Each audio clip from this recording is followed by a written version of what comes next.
Muchas gracias por la invitación a todo el comité organizador.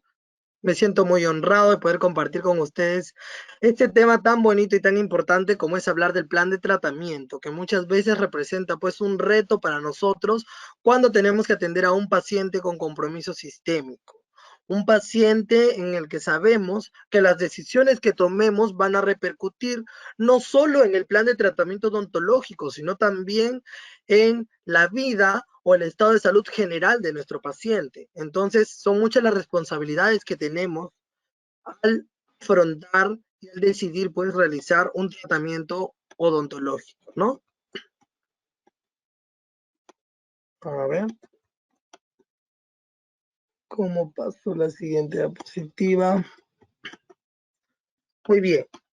Para iniciar con la ponencia, quiero mencionarles pues que el plan de tratamiento es uno de los pasos más importantes, ¿no? Sabemos que inicialmente partimos por el diagnóstico.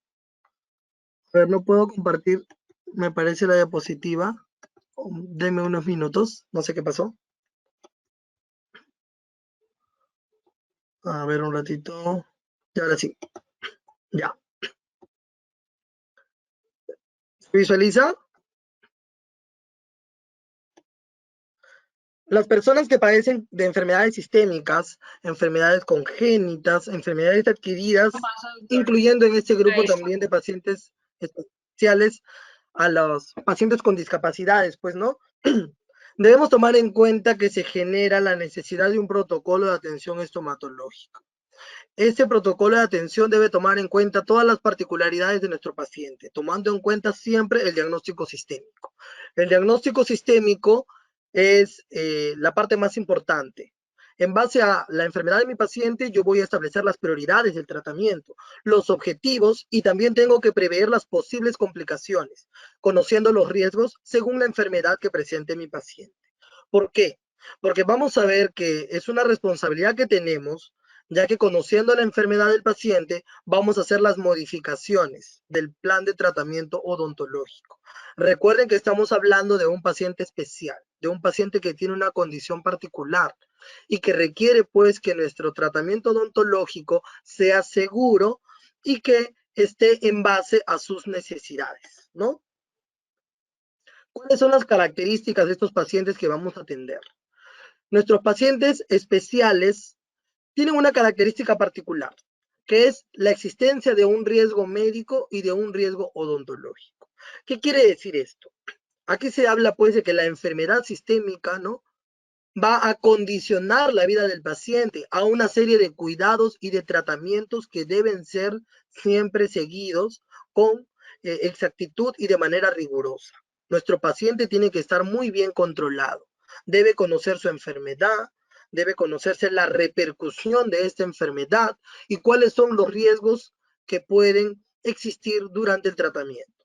Además, también que la enfermedad predispone al paciente a que tenga ciertas manifestaciones orales que estas deben ser tratadas por el cirujano dentista, ¿no?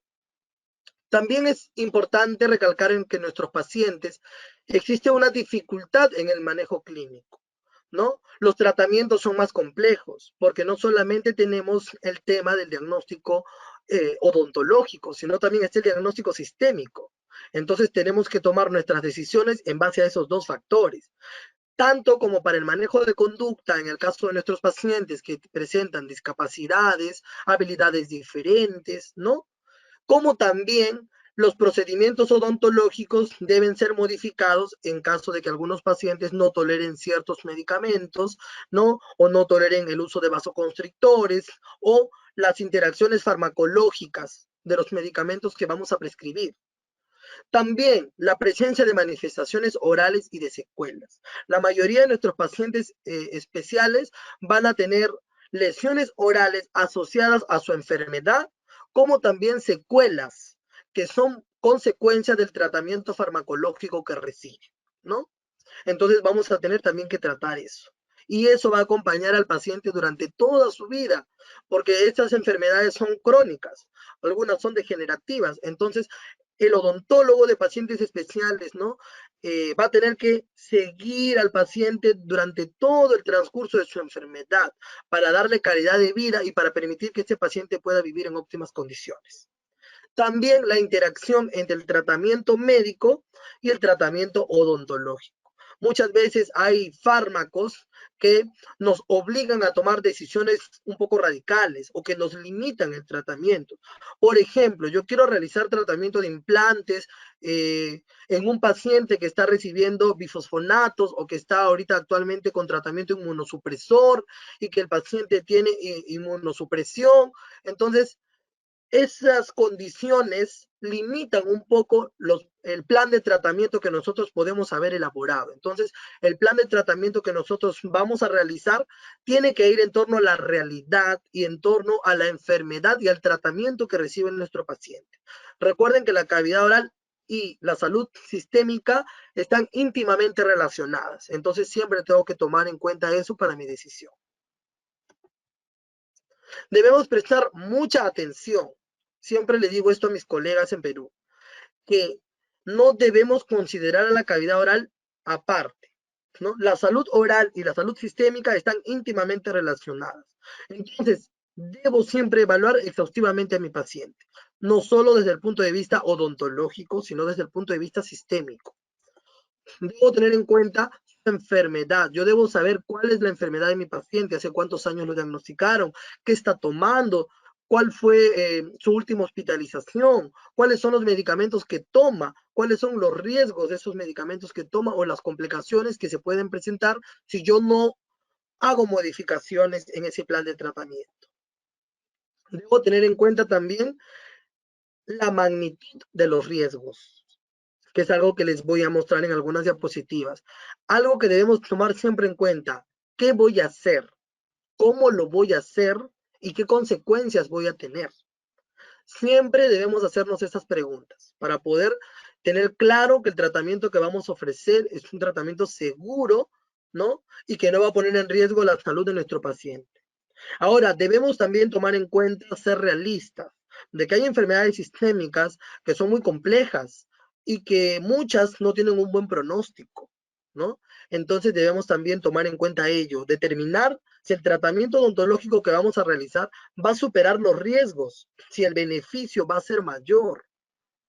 Si esto no va a ser así, entonces debemos tomar en cuenta tratamientos menos invasivos, tratamientos más conservadores o tratamientos paliativos. Recuerden que todo esto es importante porque la falta de hacer modificaciones apropiadas al plan de tratamiento puede tener consecuencias clínicas muy serias, muy graves para el tratamiento odontológico, pero más aún a la salud sistémica del paciente, ¿no? Pudiendo generar hasta la muerte si no tomamos en cuenta las interacciones o las consecuencias del tratamiento odontológico en este paciente con riesgo sistémico. Por eso nosotros elaboramos un cuestionario de salud.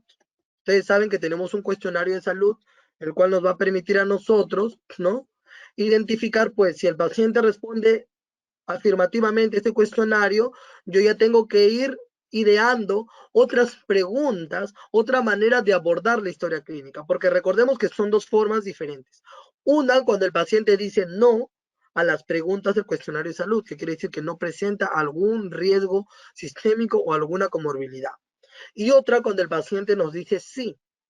Allí ya yo tengo que ir pensando en que tengo que hacer otras preguntas específicas según, ¿no?, el enunciado que el paciente ha respondido afirmativamente. Por ejemplo, mi paciente refiere de que sufre de presión alta o hipertensión. Entonces, ya, yo sé que ese paciente probablemente es hipertenso. Tendría que entonces, en otro anexo de mi historia clínica, ampliar la información y preguntarle sobre su diagnóstico, hace cuánto tiempo lo diagnosticaron, qué medicamentos está tomando, si ha tenido ingresos al hospital, si ha tenido crisis, cuándo fue la última vez que visitó al médico o con qué frecuencia lo visita, ¿no? Entonces, las preguntas que yo hago son en relación al cuestionario de salud según haya respondido. Si respondió quizás que ha sentido dolor en el pecho o que ha tenido angina Entonces mis preguntas deben ir encaminadas a una probable angina de pecho. No, mi paciente respondió frente a una enfermedad venérea. Entonces mis preguntas deben ir enfocadas a eso, ¿no? Para poder el estado actual del paciente, para poder descubrir esa enfermedad sistémica que muchas veces, bueno, en el caso del Perú, ¿no? Habría que ver cómo es en otros países hermanos, pero en el caso del Perú hay algunos pacientes que no conocen su enfermedad sistémica, algunos son diagnosticados o son identificados por nosotros a través de las manifestaciones orales o a través de la evaluación clínica extraoral, ¿no? Entonces también es importante tomar en cuenta eso, que los odontólogos podemos ser los primeros en identificar alguna manifestación y poder derivarlo oportunamente al profesional especialista, ¿no? Si ha respondido afirmativamente a mi cuestionario, yo ya tomo ahí, como ven en la diapositiva, mi hojita y empiezo a tomar nota. Primero, el tipo de padecimiento. Tengo que preguntar, a ver, ¿cuál es la enfermedad, señor? ¿Usted padece de algo?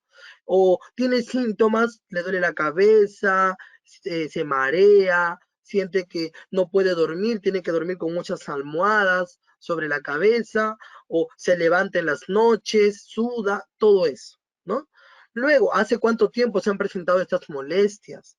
¿O hace cuánto tiempo te han diagnosticado que eres diabético, que eres hipertenso, o que tienes problemas del corazón? ¿Qué estás tomando? ¿Me puedes contar? A veces el paciente no conoce su medicamento, pero te puede traer la tableta, el blister o la receta del médico.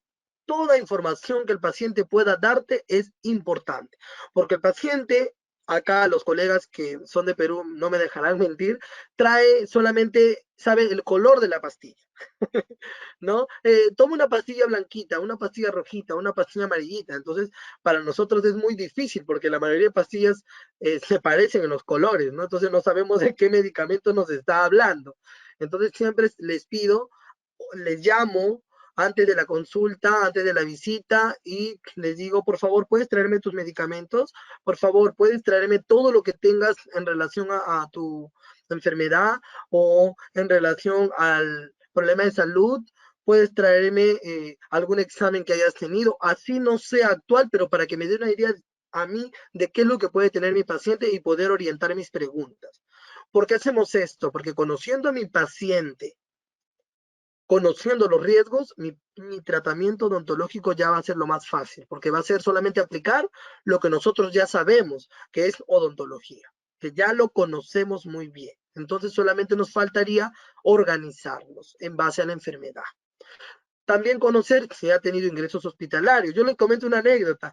Mi paciente, yo le decía, ¿has tenido ingresos hospitalarios? Sí, doctor. El año pasado me hospitalizaron porque tuve un, ¿cómo le llaman ellos? Derrame cerebral. Bueno, al accidente cerebrovascular le llaman derrame cerebral aquí en Perú a algunos pacientes, ¿no? Y da la casualidad que yo le pregunto, ¿y cuál fue el motivo? Y el paciente me comenta, después de una sacada de muela. Entonces, ¿cómo es importante una pregunta? Miren, si yo no le pregunto eso, no me hubiese dado cuenta que quizás ese paciente es de riesgo, porque ya se complicó una extracción dental. Entonces, a mí no se me puede complicar. Yo tengo que tomar en cuenta esa experiencia, ¿no?, que sucedió antes para que no se vuelva a repetir, porque quizás el paciente se salvó en la primera experiencia, pero en esta segunda no sabemos si igual. Entonces, ¿qué tengo que hacer? No tener miedo, sino tomar precauciones, ¿no? Tomar precauciones. También debo conocer los medicamentos, cómo actúan, si es un anticoagulante, qué vía de la coagulación va a inhibir, si es un antiagregante, a nivel de dónde va a actuar, si actuará a nivel, pues, de la agregación plaquetaria, a nivel de tromboxano, etcétera, ¿no? Para poder yo tener una idea de qué medicamentos no debo prescribir, ¿no? Si está tomando warfarina, hay penicilinas que potencian el efecto de la warfarina, entonces no podría recetar esto, tendría que cambiar otra alternativa para no generar estas interacciones, ¿no? O por ejemplo, si es un paciente hipotiroideo, no voy a pensar en quizás administrar dosis de benzodiazepinas para una sedación consciente cuando sé que se va a deprimir más, ¿no? Entonces, conociendo esto me va a permitir tomar decisiones acertadas, ¿no? También es importante saber las interacciones que les estoy mencionando, ¿no? Hay pacientes que no se les puede aplicar anestésico con vasoconstrictor. Quizás mi paciente viene y hace un mes ha tenido una angina de pecho o hace 2 meses tuvo un infarto agudo de miocardio. Entonces ahí el vasoconstrictor todavía está restringido, ¿no? Entonces, este tipo de preguntas, de descubrimientos, me van a permitir tomar una decisión correcta y no poner en riesgo la vida de mi paciente. Entonces, hago la caracterización de la enfermedad. Siempre hablo de la caracterización de la enfermedad en toda la mayoría de presentaciones que hago porque es algo que le tenemos que dar siempre y que a veces uno se olvida, a veces los colegas nos olvidamos, yo también, y trato de tener mi hojita ahí para acordarme todo lo que tengo que preguntar. Lo primero, el tipo de padecimiento, ¿no? El autor lo llama así, que acá lo podríamos traducir como el tipo de enfermedad, el diagnóstico sistémico, de qué padeces, qué problema de salud tienes, hace cuánto tiempo fue, cuándo te diagnosticaron, cómo te sientes actualmente, qué estás tomando, con qué frecuencia lo tomas, cuántas veces al día, con alimentos, sin alimentos, si has estado hospitalizado, cuáles fueron los factores y también importante preguntarle al paciente cómo se siente, pero también nosotros ser intuitivos, porque un paciente puede venir con disnea, puede venir un poco con sudoración, un poco ribicundo, y te puede decir de manera, pues, no, sí, estoy bien, cuando tú lo estás viendo ectoscópicamente que no es así, que hay algo, ¿no? O viene una paciente que aparentemente no tiene diagnóstico sistémico, pero tiene un rash o tiene alas de mariposa, ¿no? Entonces, por ahí sospechas que puede ser un paciente con lupus por la fascie. Entonces, vas también tú aplicando tu semiología. Siempre les menciono la semiología, en este caso es muy importante. El paciente a veces desconoce y tú lo descubres con el uso de con este descubrimiento de signos y síntomas. Por ejemplo, acá tenemos una pacientita, ¿no? Que ella acude a la consulta, tiene 80 años de edad, diagnóstico de diabetes, tipo 2, hipertensión arterial, trombocitopenia secundaria, tratamientos, ¿no? Muy bien. Bueno, entonces yo necesito primero, obviamente, tratar con mucho amor a mi paciente, darle confianza, pero necesito hacer la caracterización de la enfermedad. Debo descubrir qué, cuáles son los factores, ¿no? Que pueden poner en riesgo el tratamiento y sobre todo su salud. Yo no quiero que sea lo más seguro para ella, ¿no?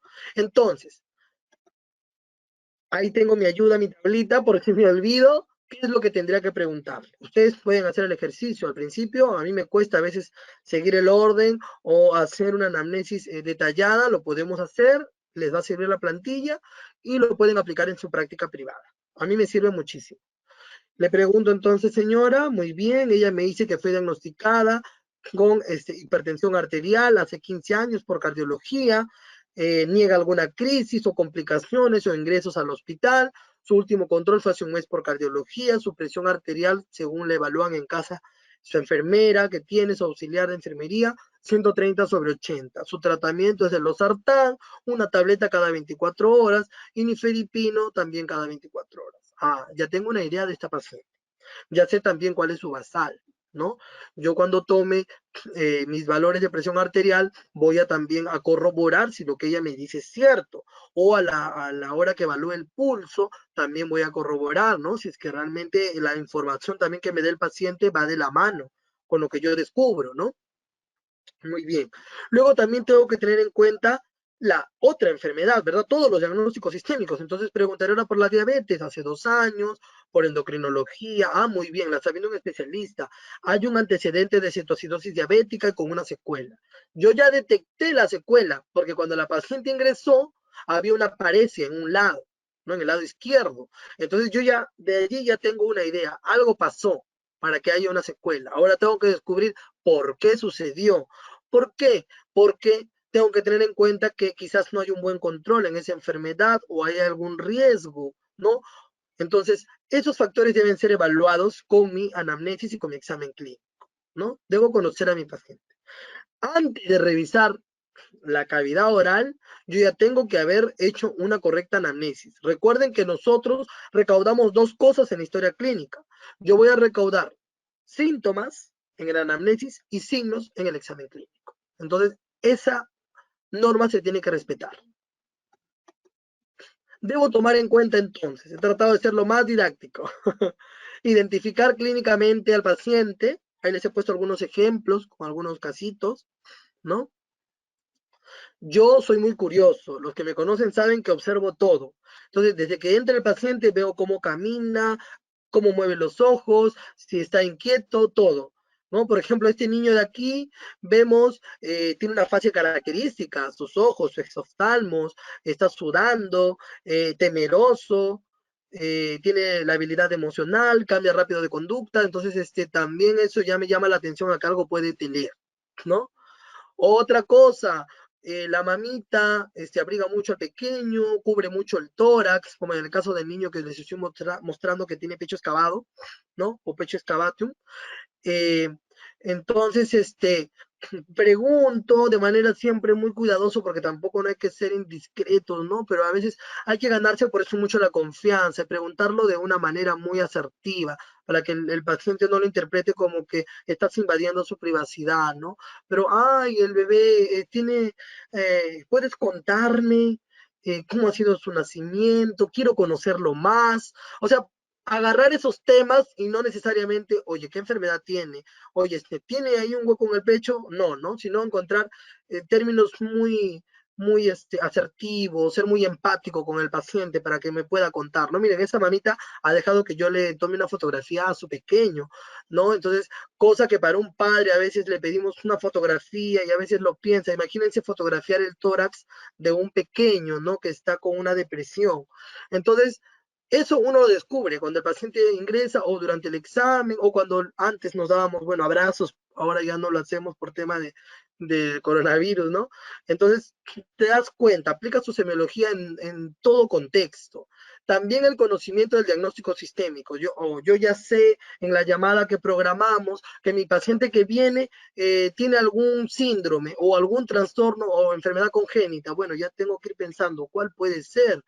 Quizás en la voz pude haber detectado algo, o quizás viéndolo ya puedo pensar que es una displasia craneal, que es un síndrome de Cruzón o algo. Pero, o sea, yo trato, ¿no? Tratamos de aplicar ese conocimiento ni bien ingrese el paciente, ¿no? Luego, ya sé cuál es la enfermedad, ahora, cuáles son las manifestaciones orales que debo encontrar o que puedo encontrar, ¿no?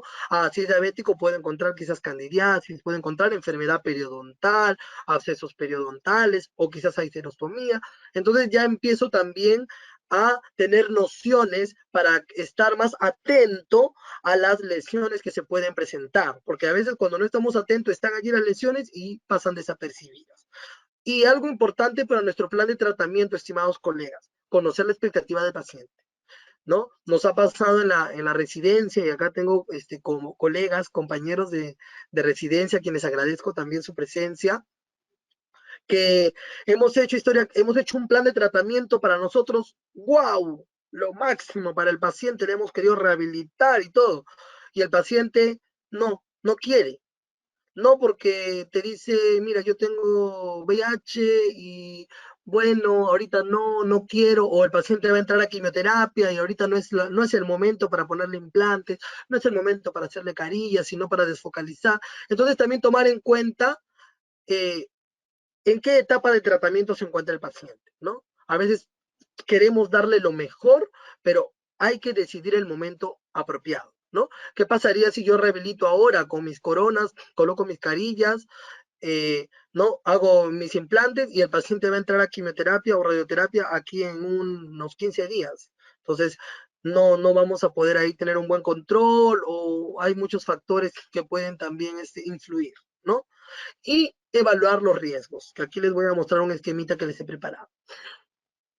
Entonces, acá están todas las ideas que yo debo tener cuando reviso la boca. ¿Cuál? Debo tener la relación, la salud oral con la salud sistémica. Muy bien, entonces la cavidad oral no está separada, ¿verdad? Nosotros tenemos que tomar en cuenta que existe relación, ya hay artículos, hay revisiones sistemáticas que hablan de periodontitis y diabetes, hay algunas que hablan de enfermedad cardiovascular, ¿no? Y periodonto, estamos viendo reportes de casos, si bien es cierto, no es un nivel de evidencia muy confiable, pero estamos viendo casos de que ahora actualmente por el coronavirus hay pacientes que están presentando manifestaciones orales, ¿no? Entonces, definitivamente la cavidad oral está allí y las manifestaciones orales son avisos del cuerpo que nos dice, oye, acá pasa algo, ¿no? Entonces debemos interpretar que la salud bucal y la salud sistémica no deben ser interpretadas como partes separadas. Nuestro deber es diagnosticar de manera oportuna y de manera temprana las patologías. Entonces yo debo conocer las manifestaciones orales de la enfermedad sistémica que presenta mi paciente. ¿Por qué? Porque tengo que buscarlas. A veces están escondidas. A veces es necesario un frotis. A veces hay lesiones que hasta son biopsiadas o hacemos uso de la citología exfoliativa. Entonces, todo esto tenemos que tomar en cuenta. Recuerden que también es importante el conocimiento de la medicina oral. Definitivamente la medicina oral y la patología oral van de la mano con la atención de pacientes especiales. A mí me encanta y me apasiona también mucho el tema de la medicina oral. Entonces debemos de tener en cuenta también que existen factores que van a contribuir. Sabemos que la enfermedad sistémica ya predispone, definitivamente, ya marca allí una diferencia. Pero también existen otros factores que yo debo controlar en este paciente para que mi plan de tratamiento tenga éxito. No voy a pensar que, bueno, por el hecho que hay una enfermedad sistémica, ya no voy a resignarme a que el tratamiento no sea exitoso o que no sea lo máximo como yo he pensado. No, no, sí se puede, pero tengo que tomar en cuenta estos factores que mencionan los autores. Primero, la dieta. No, definitivamente, si mi paciente tiene un riesgo de caries elevado, tengo que controlar la dieta, no solamente por el tema de caries, como les explico a mis pacientes diabéticos, también tienes que cuidar tu alimentación por el tema de la diabetes, debemos reducir los azúcares, los carbohidratos, tienes que hacer ejercicio, ¿no? Entonces también el tema oral lo relacionamos con la enfermedad del paciente para que el paciente lo valore mucho más, porque seamos conscientes que el tema oral, al menos aquí en el Perú, todavía a nuestros pacientes, a todos, nos falta un poco más de conciencia de la importancia de la odontología. El tabaquismo también, si es un paciente diabético que tiene enfermedad periodontal y encima el paciente fuma, pues estamos aumentando los factores nocivos y estamos poniendo en riesgo nuestro tratamiento. El consumo de alcohol, la higiene oral deficiente. Acá también tenemos uno de nuestros mayores retos. Nuestros pacientes que presentan discapacidades muchas veces no pueden realizarse la higiene oral ellos. Entonces ahí yo tengo que concientizar mucho a los tutores, a los padres, que tienen que cuidarme a mi paciente y tienen que encargarse de que esa boca se encuentre en buenas condiciones, porque lo que yo voy a tratar, ellos lo tienen que mantener. Yo hago el 50%. Tú, mamita, tienes que hacer el otro 50. Tú, querida amiga, o como lo llamen al paciente, yo a veces le digo hasta mi amor, tienes que hacer el otro 50% para que esa boca quede hermosa. Entonces ya tratas también de no dar responsabilidad también a los familiares, ¿no? Para que cuiden, ¿no? También la susceptibilidad del huésped. Por ejemplo, si mi paciente tiene hiposalivación, ahí ya tengo un factor negativo, ¿no? Esos tratamientos que hago en boca van a durar menos. Entonces tengo que ver también cómo estimulamos. Usamos hialogogos, usamos saliva artificial, que el paciente tome agua o cargue su botella de agua. Entonces, todo eso tenemos que ir nosotros contribuyendo, ¿no? También controlar el estrés, les voy a mostrar cuando hablemos de riesgos. El estrés es indispensable. Yo trato de mi paciente hacerlo reír, cantar, bailar, no sé, todo, pero menos estrés. Porque el estrés me puede desequilibrar esa tranquilidad, me puede desequilibrar ese estado sistémico que actualmente se encuentra bien. El estrés me puede desencadenar hasta una crisis convulsiva, una crisis de hipertensión, no me puede producir un síncope, entonces tengo que cuidarlo mucho. Recuerden que nuestro plan de tratamiento estomatológico tiene diferentes fases, ¿no?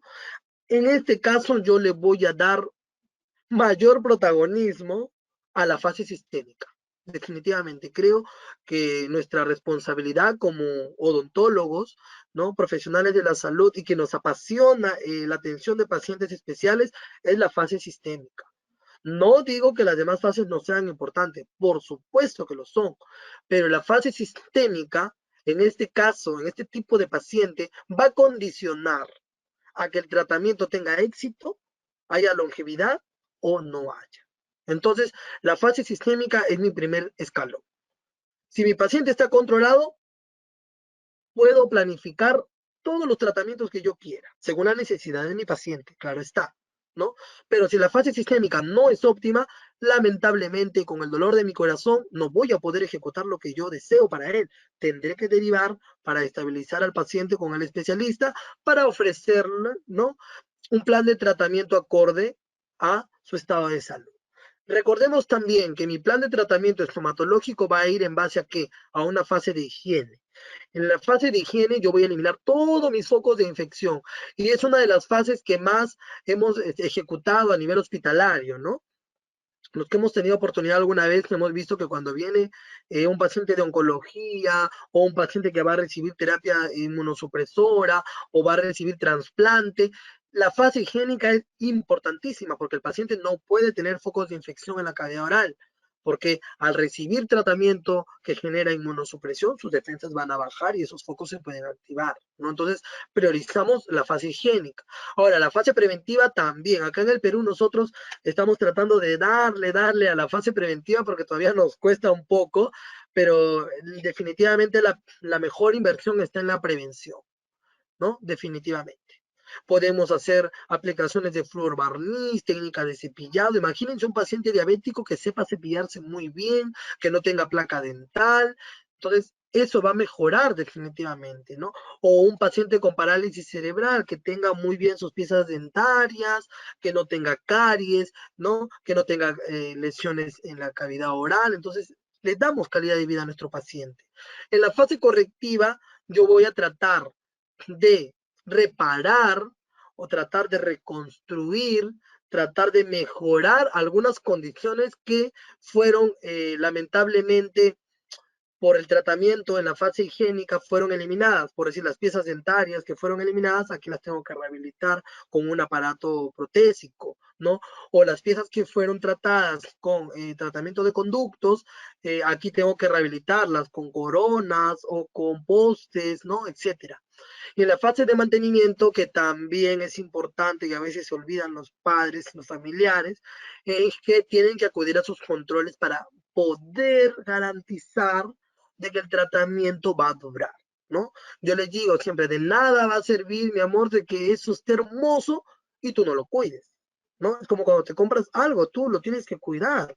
Si no lo cuidas, no te va a durar. Y nosotros tenemos que la responsabilidad de preparar al paciente para que el paciente esté en buenas condiciones. No solamente solucionamos el tratamiento, ¿no? El problema que se presenta, sino también motivamos a que esto se mantenga, ¿no? Otra cosa que hacemos, ya sabemos cuáles son las fases que vamos a tomar en cuenta, siempre priorizando la fase sistémica. El paciente tiene que estar estable, pero ahora hablamos del riesgo, que es algo que siempre me preguntan, ya, pero ya hablamos de lo que vas a hacer, pero ahora, ¿cuáles son los riesgos? Me dicen, no, a ver, ¿qué es lo que puede pasar? Muy bien, entonces estamos en una lucha a veces, riesgo-beneficio, alguien tiene que ganar, definitivamente tiene que ganar el beneficio, no me voy a dejar ganar por los riesgos, ¿no? Las complicaciones. Para eso estamos nosotros acá afrontando, preparándonos. Entonces, ¿qué hacemos? Primero, conocer la condición médica. ¿Está estable o no está estable? Otro, la capacidad funcional del paciente. Porque mi paciente puede ser hipertenso. Sí puede haber ido a su control hace un mes, pero quizás es un paciente que ya se siente cansado, tiene 89 años y dice que ya no, yo no quiero que me hagan nada, porque entonces eso también va a influir, va a influir, va a influir si el paciente se encuentra con depresión. Les comento un caso, por ejemplo, un paciente que tenía para exodoncias múltiples, no quería nada porque él decía que ya se iba a morir el otro año y no, porque prefiero el otro año ya ir. Entonces uno le habla, ¿no? Al paciente de que no, de que vas a quedar bien, vamos a ayudarte. Eso influye bastante, aunque pareciera que no va de la mano con el tema sistémico, sí, porque recuerden que el control de la ansiedad la emoción, los sentimientos influyen mucho en estos signos vitales, en estas funciones biológicas. También otra cosa, el tipo de procedimiento. Si es invasivo, si hay riesgo de sangrado, ¿no? Si hay riesgo de que el procedimiento odontológico en sí pueda haber riesgo de fractura, por ejemplo, cuando voy a hacer una cirugía de una 3.8 que está incluida y quizás no tengo mucha habilidad para hacer ese procedimiento y encima en un paciente con riesgo médico. Tengo que también ser consciente de mis limitaciones, ¿no? Y trabajar en conjunto. Puedo llamar a un cirujano o puedo llamar a otro colega que quizás tiene más habilidad para reducir el tiempo de trabajo y también ayudar al paciente a que tenga menos ansiedad, ¿no? Entonces, siempre debo evaluar, buscar ese equilibrio, ¿no? Por ejemplo, esta foto es uno de los procedimientos que marcó mi vida, realmente de mi residencia, que siempre voy a recordar y siempre trato de presentarlo cuando hablo de riesgos, ¿no? Este es un paciente que estaba recibiendo tratamiento de corticosteroides, ¿ya? Pulsos de corticosteroides. Este paciente tiene una fractura en la columna vertebral con riesgo de sección medular, ¿ya? Entonces, el problema es que necesitábamos hacer exodoncias. Y ustedes saben que cuando hacemos exodoncias, ¿qué pasa? Hacemos movimientos a veces. El paciente mueve la cabeza. Y este paciente no puede mover la cabeza porque si mueve el cuello, mueve la cabeza, se secciona la médula o se comprime. Entonces ahí se pone en evidencia la evaluación del riesgo-beneficio. ¿Qué hago? Me recuerdo mucho de mi tutora del hospital que nos decía a los residentes, ¿qué hacen ahora? ¿No? ¿Qué haríamos nosotros? A ver, tenemos que extraer 4 piezas dentarias, bueno, trabajamos 2 por cita en este caso, ¿no? Este paciente no puede moverse, ¿no? Debe minimizarse el movimiento del cuello prácticamente, ¿no? Está recibiendo corticosteroides, va a recibir mayor cantidad de dosis para que no haya inflamación a nivel de la médula, ¿no? Y necesitan pues que le solucionemos esas infecciones dentales. Entonces, tratamos de trabajar nosotros, ¿no? Ese paciente está, como ven, está con traqueostomía. Tratamos de hacer los procedimientos, pero tomando en cuenta, ¿no? Que debe ser de manera muy cuidadosa, una cirugía prácticamente atraumática, en un medio adecuado. Ahí estamos en el hospital, ¿no? Eso no podría realizarse en un consultorio, ¿no? El paciente está hospitalizado. Entonces, tomar en cuenta las condiciones también que tenemos. Miren, las condiciones allí no son las óptimas, no hay unidad dental, el tema de la succión, hemos tenido que usar una succión portátil, ¿no? Para poder aspirar al paciente las secreciones, ¿no? Entonces, existen diferentes situaciones que nos ponen a nosotros en una situación de mucho análisis, ¿no? Entonces siempre comparto eso que sí se pudo y no se perjudicó al paciente, al contrario, el beneficio se logró, el paciente pudo recibir sus corticosteroides y de manera tranquila, ¿no? Pero también tenemos el otro esquema, que hubiese pasado si movíamos demasiado y si había algún tipo de lesión medular que ya tenía el paciente, pero que podía exacerbarse o agravarse, ¿no? También yo debo poder decidir cuándo hago el tratamiento, cuándo lo voy a realizar de manera ambulatoria, con anestesia general, con sedación consciente, con sedación endovenosa. Todo eso debo tomar en cuenta porque debo tener el medio adecuado, ¿no? También la condición del paciente. Aquí no tomamos en cuenta que el paciente estaba recibiendo hemodiálisis, se trató de hacer una sedación endovenosa, sabemos que no se excretó el fármaco de manera no correcta por el problema renal, entonces hemos tenido también una toxicidad, no hubo una coordinación, entonces todo eso. ¿Y por qué es importante eso? Yo siempre lo recalco y es algo que me inculcaron durante la formación, que no solo es bueno presentar los éxitos o los logros, sino también las complicaciones. ¿Por qué? Porque si yo les presento en lo que me equivoqué durante mi vida como residente, yo sé que eso me ha servido y les va a servir a ustedes para no cometer esos errores. Y tomar decisiones un poco más asertivas, ¿no? Por ejemplo, en este caso no tomamos en cuenta la excreción, ¿no?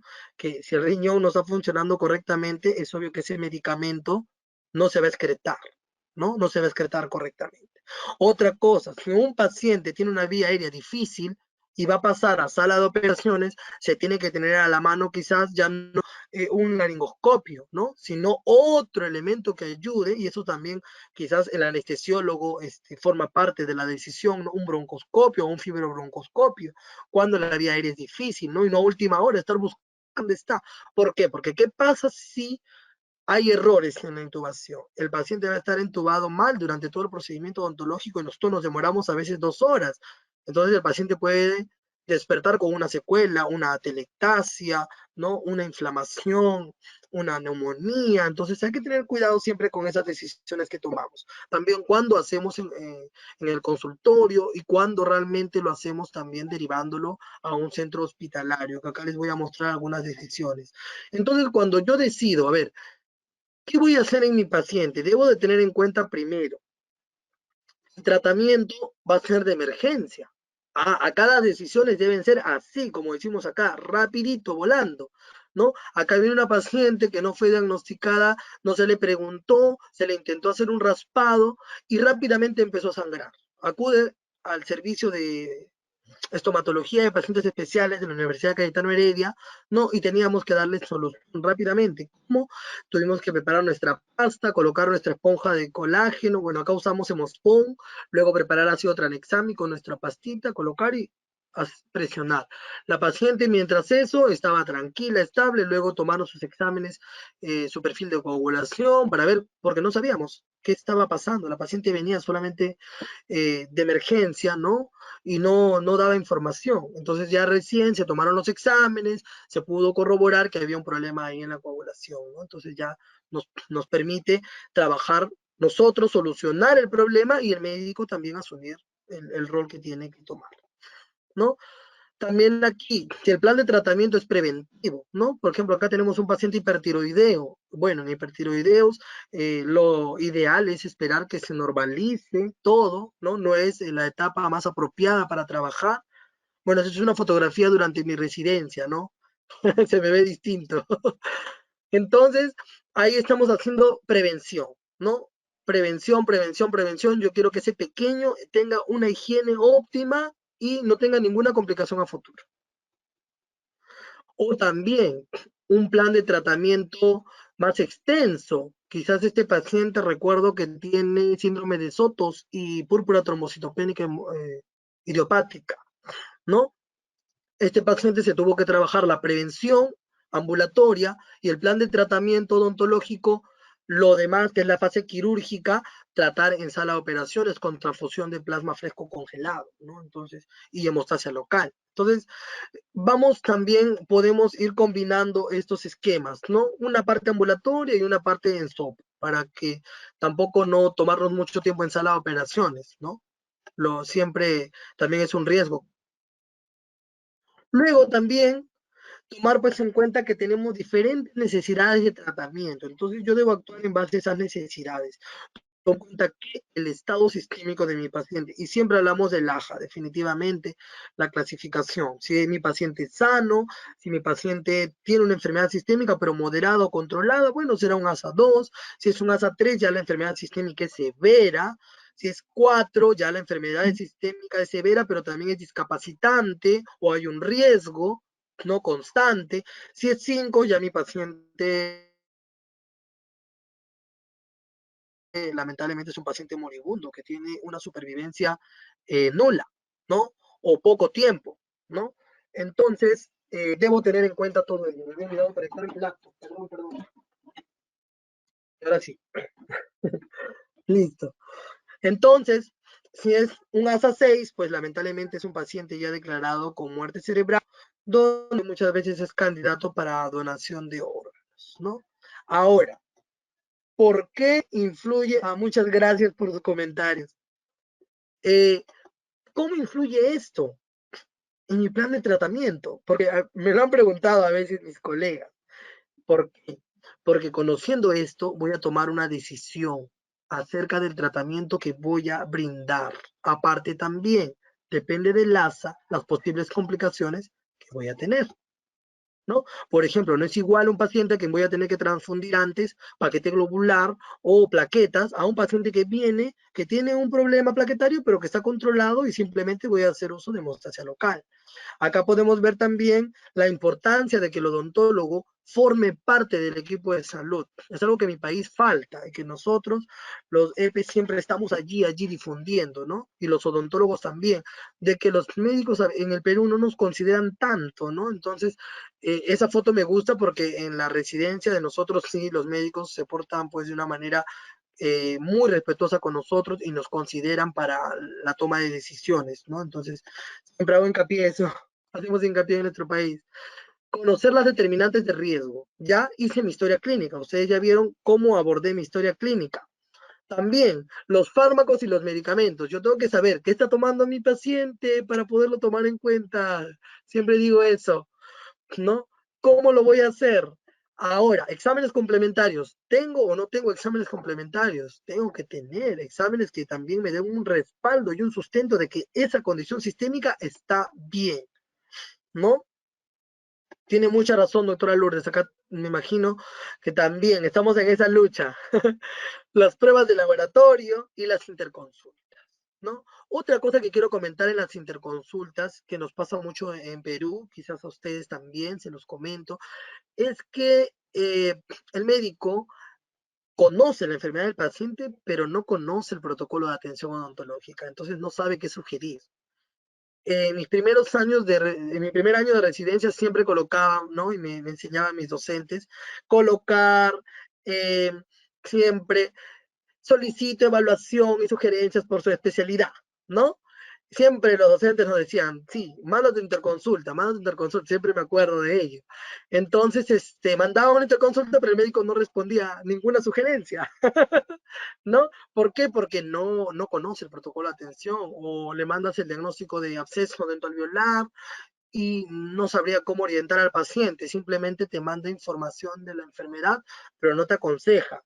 Es por eso la necesidad de nosotros de conocer estos protocolos de atención que mis colegas han ido explicando en exposiciones anteriores de manera muy buena. Entonces es importante conocerlos para poderlos aplicar aquí, ¿no? Luego, según el ASA del paciente, según esta evaluación integral que se le hace al paciente, nosotros vamos a poder tomar las decisiones, ¿no? Si es un paciente sano, sabemos que va a tolerar todos los procedimientos, ¿no? Es un paciente que va a tolerar los procedimientos, entonces el estrés también hay un buen control, ¿no? No requiere modificaciones en el tratamiento, ¿no? Pero ya si tenemos un ASA 2, que ya hay una condición sistémica, una condición especial que predispone, entonces ahí sí, sobre todo el control de la ansiedad, siempre hacemos hincapié en eso, ¿no? También debo adecuar mi tratamiento en base a estas necesidades. Si es diabético, sus pruebas, hemoglobina glicosilada. Si es hipertenso, ¿en qué categoría se encuentra su presión arterial, ¿no?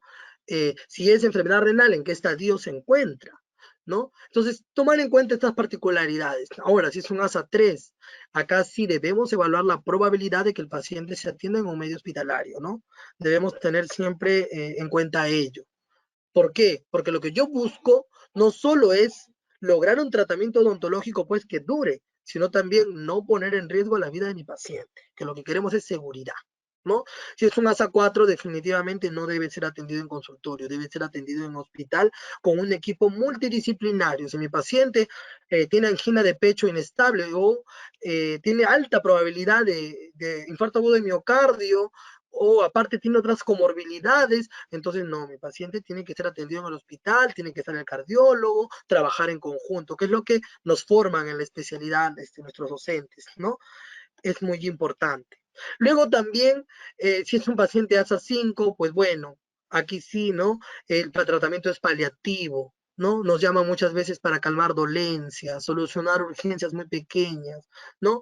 Y si es una emergencia, pues debemos trabajar y apoyar también en el equipo de salud a poder aportar, porque les comento, en este caso que les mostré de la gingivorragia, el tratamiento que habían elegido los médicos era de administrar eh, estos antifibrinolíticos de manera sistémica, ¿no? Ácido tranexámico, de manera sistémica. Lo habían hecho, pero no habían tenido resultado. Aparte que era muy riesgoso porque el nefrólogo, recuerdo mucho eso, les había dicho que no era recomendable en esa paciente porque había riesgo también de que haya obstrucción, ¿no? A nivel de las arterias renales. Me acuerdo mucho que escuché casualmente lo que dijo el nefrólogo. Entonces, allí recién decidieron tomar en cuenta la opinión del odontólogo, cuando ellos no pudieron hacer nada, y nosotros hicimos la preparación de esta pasta con la ayuda del personal del hospital y tuvimos un buen resultado, ¿no? Acá también tenemos otro casito de un paciente con anemia plástica, ¿no? Miren cómo es el sangrado.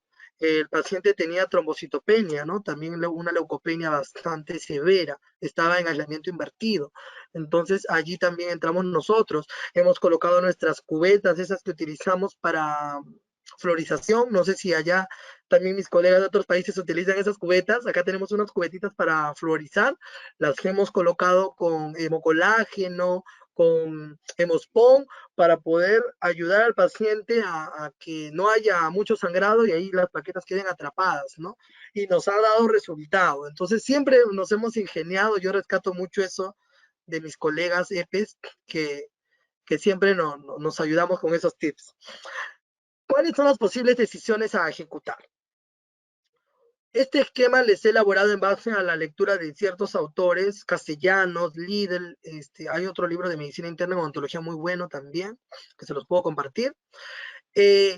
Las posibles decisiones, según en base a qué, la estrategia que debemos tener. Primero, recuerden que el tema de la ansiedad es muy importante. Entonces tengo que evaluar si voy a hacer solo manejo de conducta, si voy a hacer sedación o si mi paciente tiene que pasar a sala de operaciones.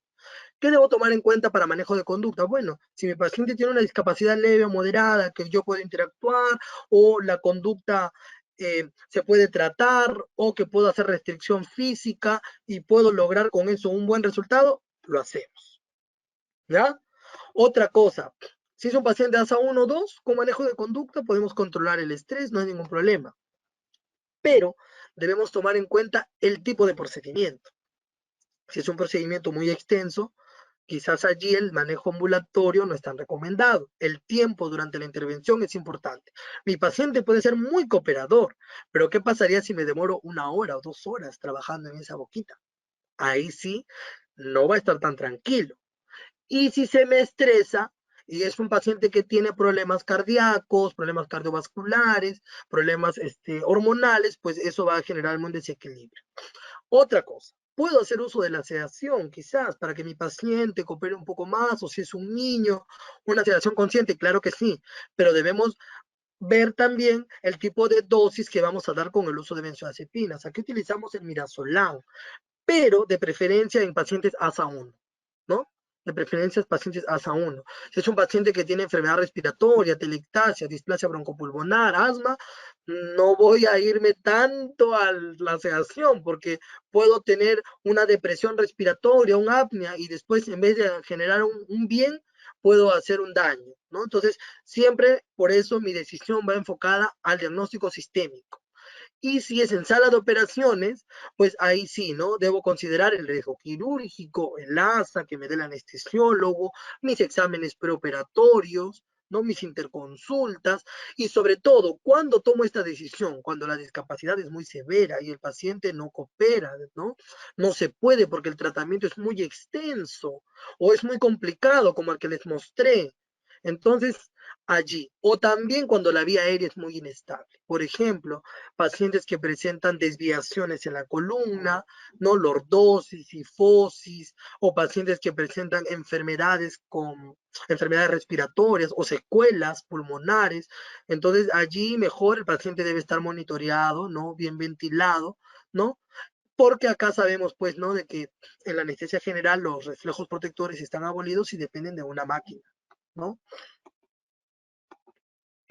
También voy a hacer tratamiento, ya sea de manera ambulatoria, hospitalaria, no me debo olvidar de mi monitoreo.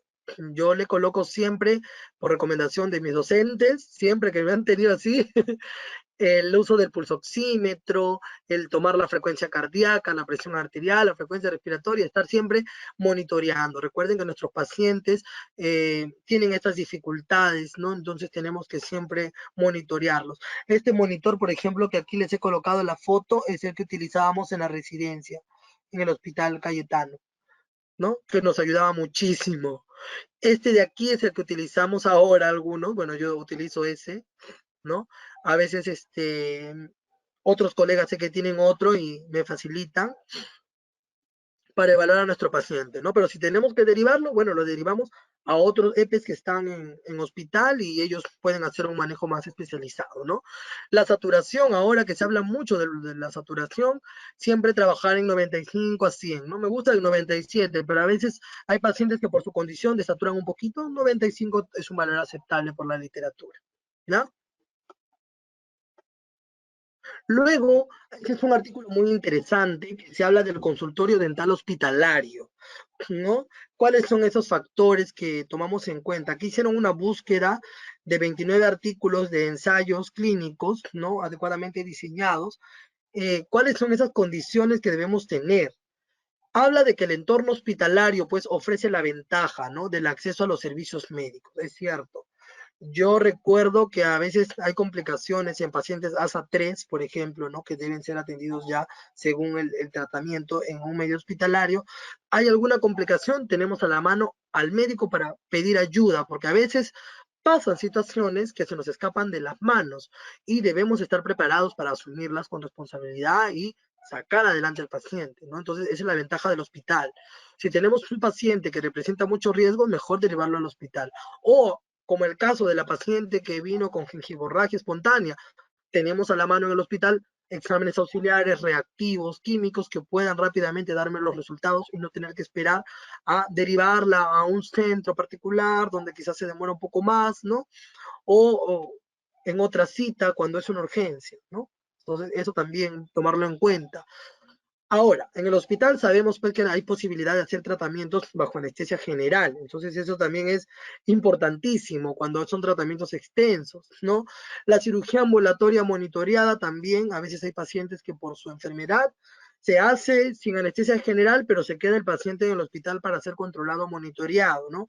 Por ejemplo, pacientes hemos tenido con anemia de células falciformes, ¿no? Que han tenido que quedarse monitoreados, pacientes con displasia broncopulmonar, que se ha hecho tratamiento y se han quedado también con soporte ventilatorio, ¿no? También podemos hacerlo en el hospital cuando son discapacidades muy severas, ¿no?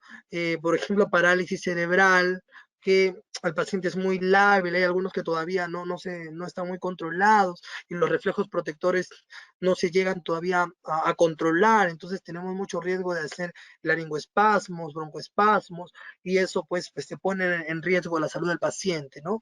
O pacientes muy pequeños con discapacidades severas, ¿no? Y el tratamiento odontológico, a veces acá en el Perú nos traen al niño de 4 o 5 años con ya todas las piezas dentarias para extraer y lamentablemente tenemos que hacer un tratamiento invasivo y hacerlo de manera ambulatoria no se puede, ¿no? También, cuando vamos a hacer el uso de la ansiólisis, que actualmente se habla bastante, al menos en mi país, se están tratando de difundir otros métodos de ansiólisis, sedación, no solamente farmacológica como midazolam, sino óxido nitroso y otros gases, de preferencia que sean en un medio hospitalario, ¿no? Yo tengo siempre ese concepto que me formaron mis maestros, mis docentes, de que siempre elegir lo más seguro para el paciente y no ponerlo en riesgo a él. ¿No? Y también por la inaccesibilidad. A veces hay pacientes que no pueden, ¿no? No pueden llegar a Lima, que es la capital de mi país, no pueden viajar mensualmente desde su provincia. Entonces, si darles una sola cita, ¿no? Y hacer todo el tratamiento, porque es una realidad, la pobreza existe en todos los países y nosotros también estamos en la condición de hacer que esta salud bucal sea accesible para ellos, ¿no? ¿Qué es lo que debería pedir entonces? También, porque estamos hablando del plan de tratamiento. Primero, conocer el diagnóstico general. Aquí está la sugerencia. Acá les he puesto un ejemplo, ¿no? Si padece hipertensión, diabetes, VIH, conocerlo bien. Luego, las interconsultas. Las interconsultas van en base a lo que voy a realizar. Pueden ser interconsultas médicas o interconsultas especialidades odontológicas. Entonces puede ser genética, si algo no está muy conocido, otorrinolaringología, no si hay un problema, oftalmología, si hay un problema ocular, neurología, si se va a trabajar algo asociado, traumatología, radiología oral y maxilofacial, en el caso de odontología, ¿no? Si quiero opiniones de las placas que hemos tomado, o cirugías, si hay una pieza retenida, incluida, que quizás vamos a tener dificultad, ¿no? Endocrinología, si es un paciente diabético que no conozco mucho de su enfermedad o no sé cuál es su estado actual de enfermedad, todo eso tomar en cuenta, ¿sí? Y los exámenes de laboratorio. Definitivamente tengo que tener un examen que me dé a mí el respaldo, la información, para yo poder verificar, sí, eso está bien. Entonces realmente tampoco no puedo confiar en el paciente a ciegas, ¿no? Ya nos ha pasado. ¿Cómo va a ser el tratamiento?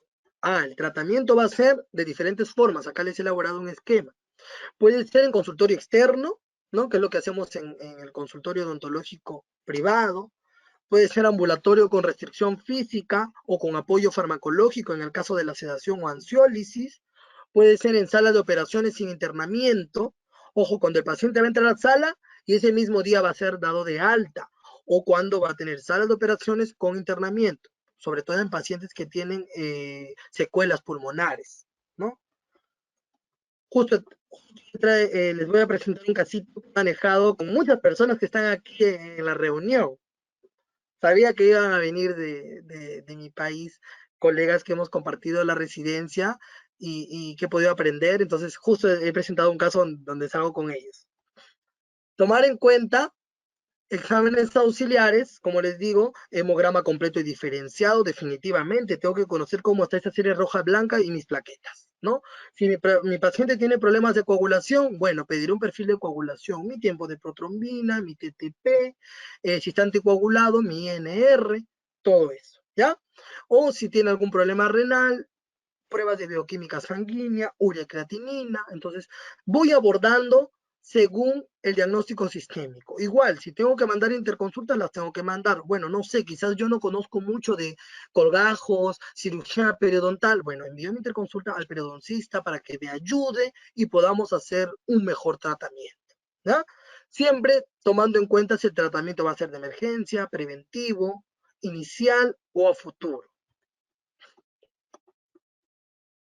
Muy bien. Luego también debo tomar en cuenta la interpretación de mis exámenes de laboratorio, ¿no?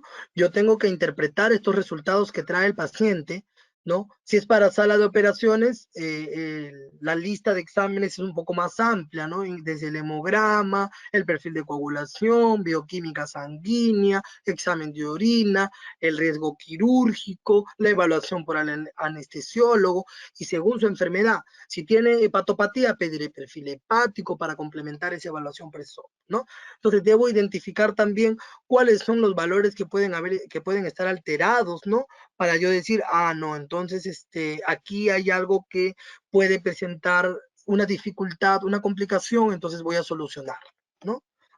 Tomando en cuenta esta medida, ¿no? Igual, si es un paciente diabético, pedirle su hemoglobina glicosilada, o sea, según la enfermedad de mi paciente, complemento esta lista de exámenes pre-SOP. Por ejemplo, acá tenemos situaciones, el tratamiento puede ser ambulatorio en consultorio externo, ¿no? Podemos ver, entonces ahí hacemos manejo de conducta, hacemos prevención, miren que sí se puede hacer prevención, ¿no? Enseñamos a los padres, me encanta educar a los padres, jugar, bromear, y siempre tratar de hacer eso. Ahora un poquito por la coyuntura del coronavirus hemos modificado los protocolos, ¿no? Bueno, en la práctica privada estamos haciendo diferente, ¿no? Pero siempre el mensaje es ese, ¿no? Que se puede realizar y la prevención nos va a llevar a evitar muchas complicaciones. Miren acá la mamá como ya sabe cómo limpiar. Este es un paciente que tiene autismo y síndrome de Down. Tiene las dos condiciones, ¿no? Entonces, la madre cumple un papel importante aquí. Ella anteriormente desconocía, pero ya con nuestro trabajo, ya la mamá sabe hasta cómo debe ordenar su mesa, ¿no? Cómo debe colocar hasta el mordedor, cómo debe colocar el hilo dental, qué cantidad de clorexidina debe aplicar. Eso es importante que eduquemos a nuestros pacientes, ¿no? La primero mira, luego ya ella participa, ¿no? Luego también sabemos que no todo a veces se puede dar con manejo de conducta, ¿no? Entonces a veces tenemos que hacer ¿qué cosa?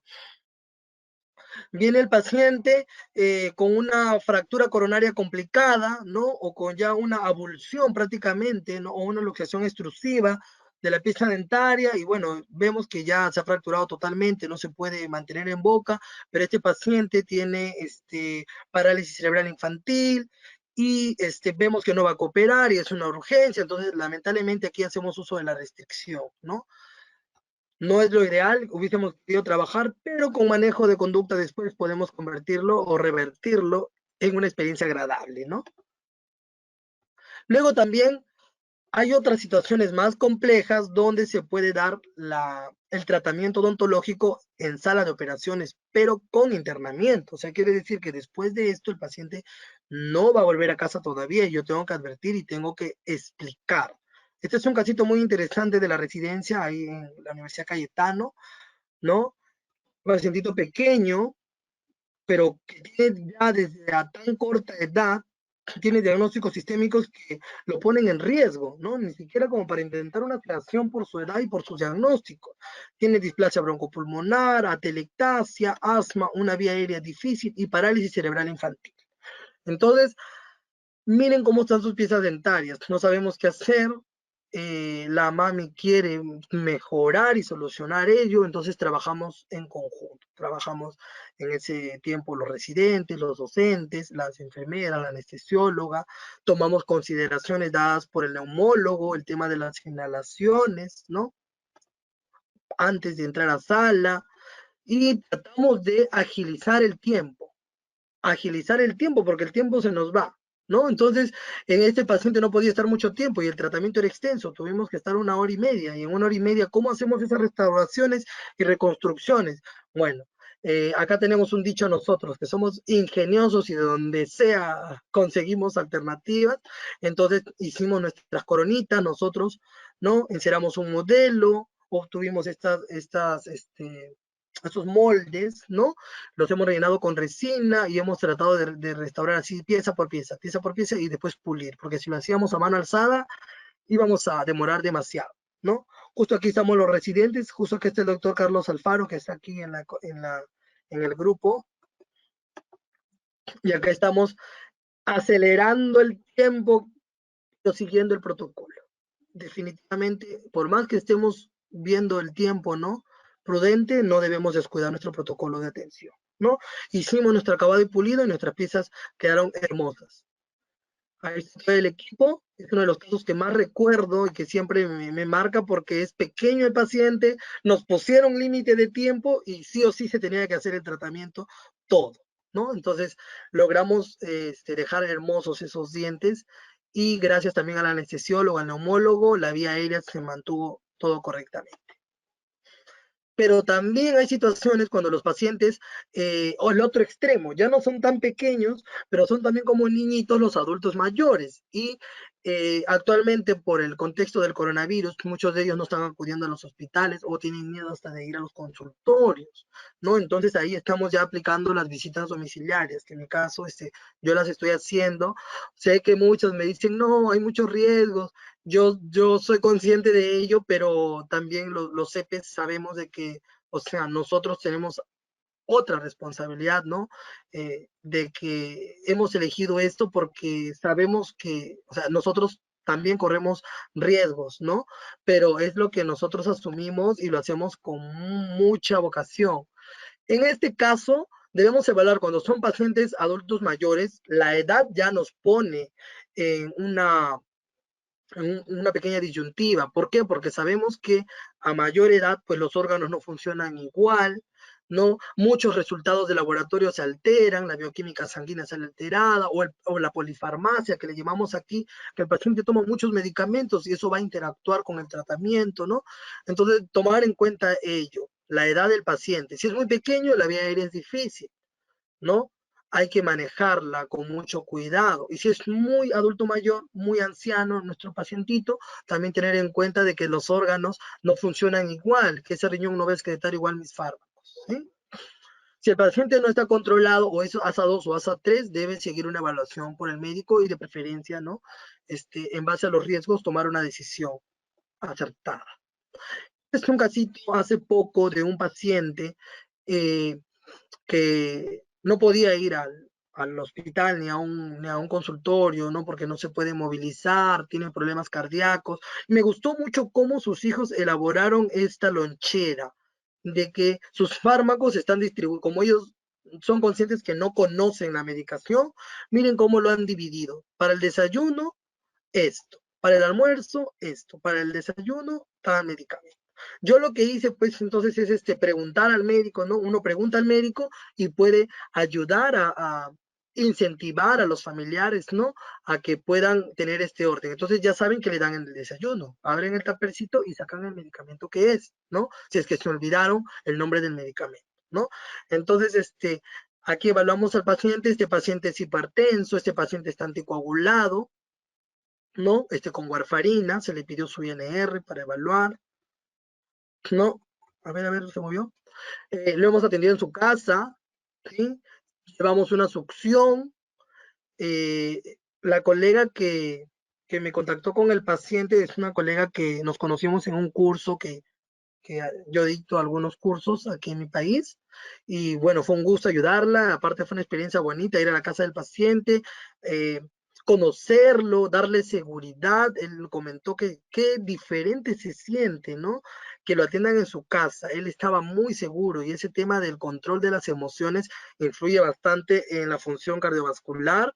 También este paciente es portador de marcapaso, entonces también la seguridad de estar en su casa para él ayudó muchísimo y cooperó en el tratamiento. Para el contexto en el que se encontraba el paciente, lamentablemente las piezas dentarias, como pueden ver, algunas ya estaban demasiado destruidas, otras ya tenían caries a nivel de la raíz, a nivel del cemento, el dolor era intenso, entonces no podíamos permitir tampoco de que el paciente esté mucho tiempo así, tuvimos que hacerlo en su casa. Hicimos uso también de hemostáticos locales, el INR también fue controlado, un INR 2.5, entonces la verdad que también se dieron las condiciones, ¿no? El cardiólogo también cooperó bastante con el tema de la anticoagulación, disminuyendo la dosis, ¿no? Entonces, trabajamos en equipo y en casa se pudo lograr. El paciente se extrajeron las 4 piezas sin ninguna complicación. Nos hemos quedado cuidándolo también. Mi colega se quedó con él y creo como 7 horas se ha quedado desde temprano hasta la noche, porque eran familiares. Yo sí me tuve que quedar solo 1 hora y media, 2 horas, pero el paciente se quedó muy bien. Entonces fue una experiencia muy bonita. Antes de terminar, quisiera dejarles este mensaje como mensaje de la presentación que he preparado. El tratamiento odontológico en estos pacientes sistémicamente comprometidos puede ser seguro, ¿no? El mensaje no es que no lo hagas. Definitivamente estos pacientes necesitan ayuda y nosotros se las tenemos que dar. Pero debemos nosotros trabajar en conjunto, considerando la enfermedad del paciente, valorando los riesgos, las futuras complicaciones que están allí a veces alrededor acechándonos, y nosotros tenemos que frenar que no estén, ¿no? Para poder pues lograr un tratamiento exitoso, ¿sí? Como conclusión de esta presentación, quisiera comentarles pues que el manejo tomatológico integral de estos pacientes sistémicamente comprometidos requiere de un abordaje multidisciplinario según las diversas patologías del paciente o según su severidad, ¿no? Es importante interactuar con el cardiólogo, el endocrino, el anestesiólogo para tomar una decisión correcta y siempre en bienestar de nuestro paciente, ¿sí? Buscando siempre la alternativa más segura, menos riesgos para mi paciente, pero siempre no olvidarnos del enfoque biopsicosocial, que a veces se pierde un poco. Siempre pensando en este ser humano que nos necesita tanto, que muchas veces ya se siente un poco golpeado por las circunstancias. Nosotros debemos tratar de cambiar ese contexto y hacer pues que todo salga bien y obtener los resultados que queremos. Yo sé que sí lo podemos lograr. Les agradezco a todos por su atención, por el tiempo brindado. Muchas gracias por la oportunidad de compartir con todos ustedes. Si tienen alguna consulta, con mucho gusto la voy a responder. Muchas gracias. Excelente, doctor Armando. Muchísimas gracias. Excelente su disertación. Magnífico. Tengo preguntas para usted, doctor. Claro, gracias. A ver. Nos dicen, aparte de todos los saludos, claro, desde su mismo país, Argentina, España, los saludos y las felicitaciones por su excelente ponencia. Nos dice la doctora Adriana, en cuanto a pacientes hospitalizados en la unidad de cuidados intensivos, realizan un protocolo básico de higiene oral que se aplica a todos los pacientes hemodinámicamente estables. Si lo hacen, ¿nos podría comentar cómo realizan el protocolo que utilizan? Muchas gracias. Se ha congelado un poquito la imagen, pero no importa, con que me escuchen estoy contento. Sí, Les comentaba que en la unidad de cuidados intensivos, los que hemos tenido oportunidad en la residencia estar allí, lo primero que hacemos es identificar el motivo de la interconsulta. Nosotros acudimos a atender a esos pacientes con la interconsulta que nos manda, en este caso, el médico intensivista.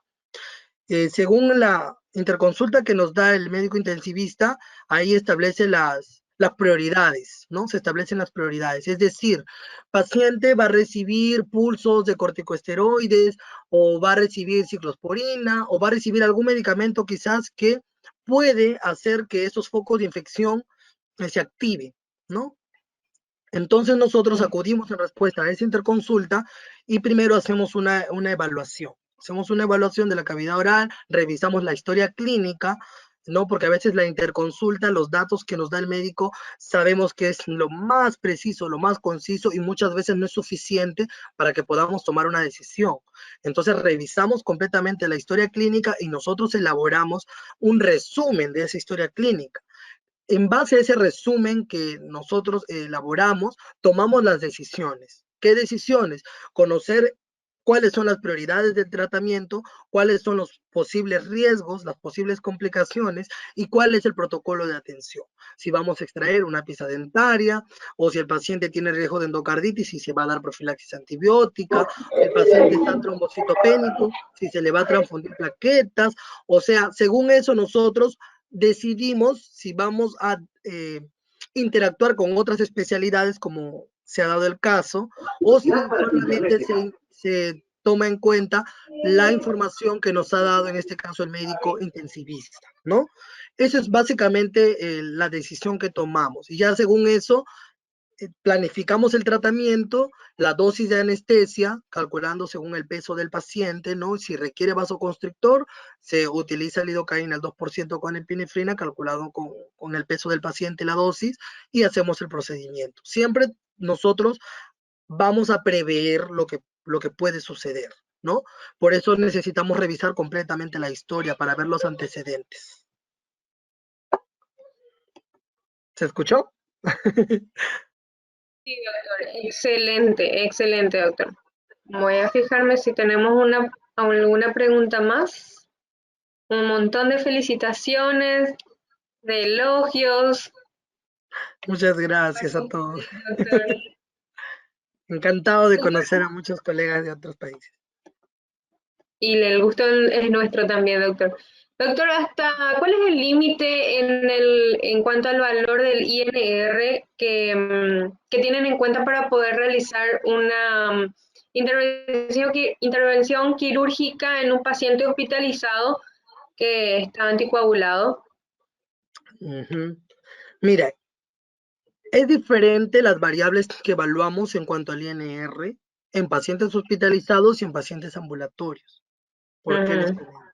En pacientes ambulatorios que están en la consulta privada, somos un poquito más conservadores. ¿Por qué? Porque sabemos que si hay algún inconveniente, no tengo todas las herramientas para poder afrontar la complicación.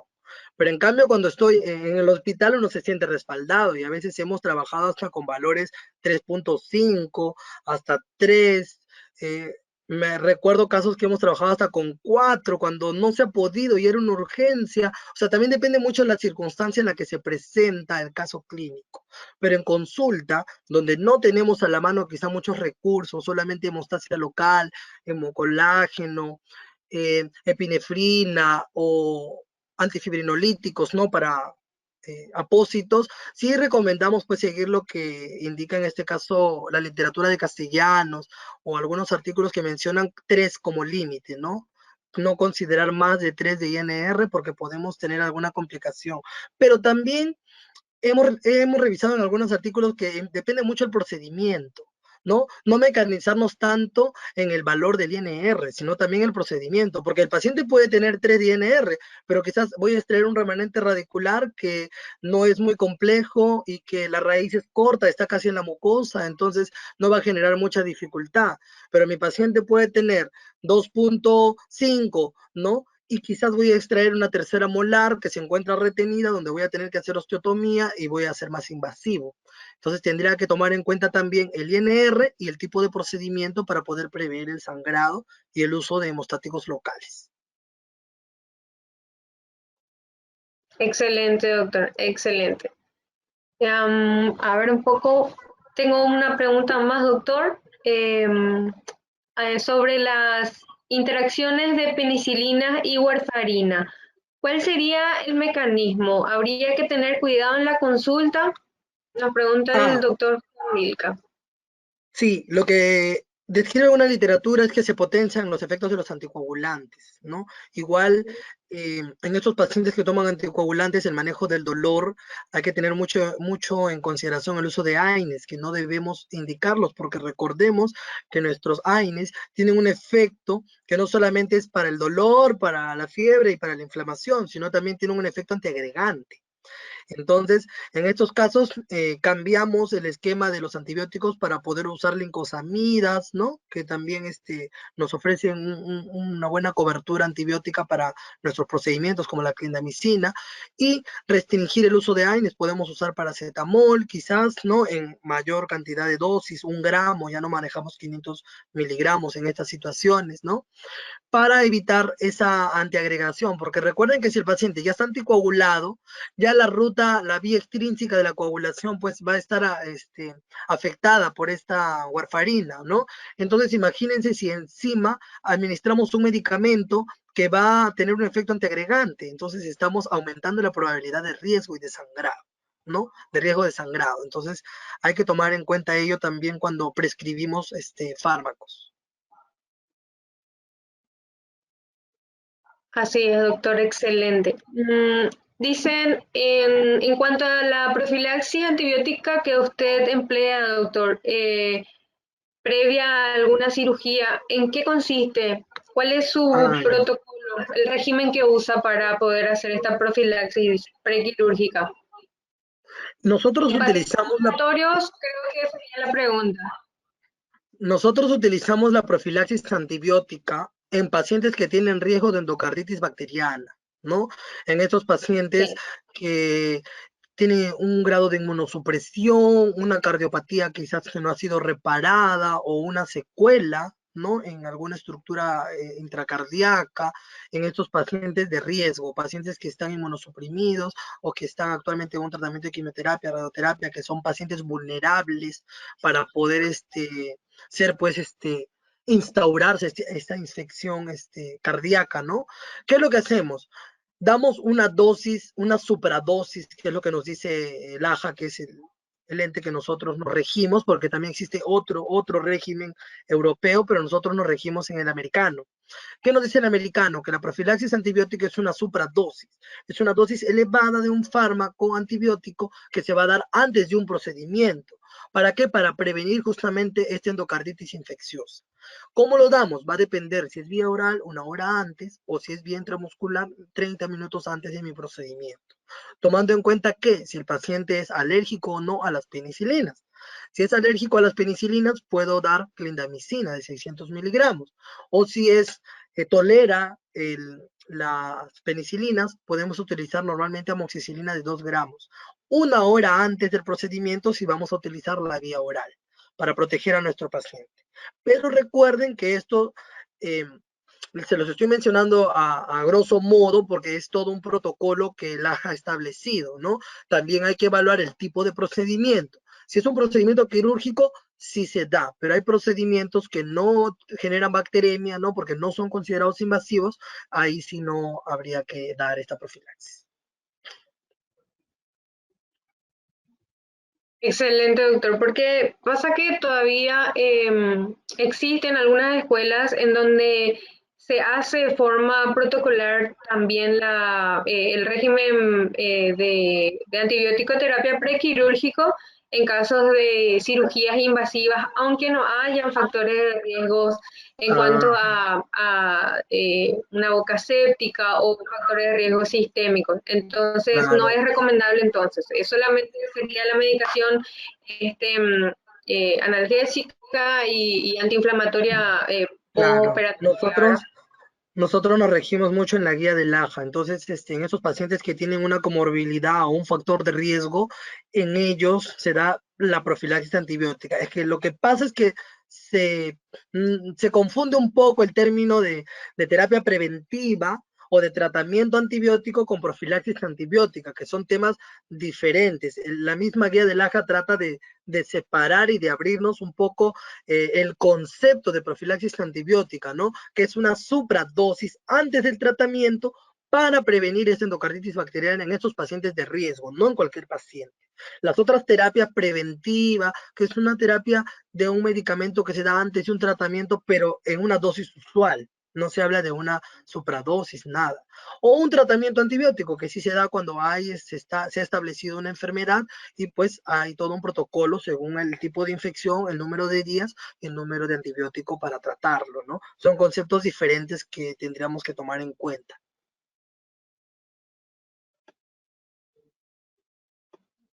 Excelente, doctor. Hasta ahí las preguntas, ya no tenemos evidentemente ninguna duda porque fue magistral su ponencia, doctor. Excelente, le felicito. Encantada de poder recabar tanto conocimiento y experiencia también en esta área que usted maneja súper bien. Le voy a ceder la palabra a la doctora Miriam. Doctora Miriam. ¿Qué tal? ¿Cómo están?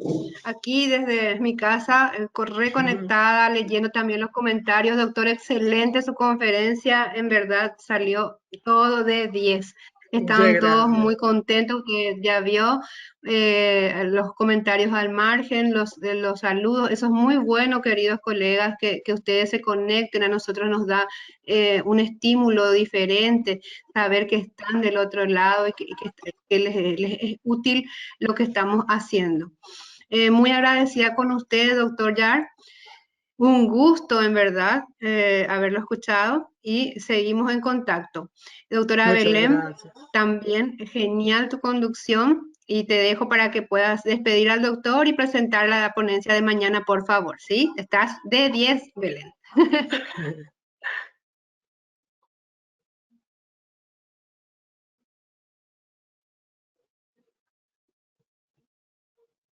Su micrófono está apagado, doctora. Ahora sí.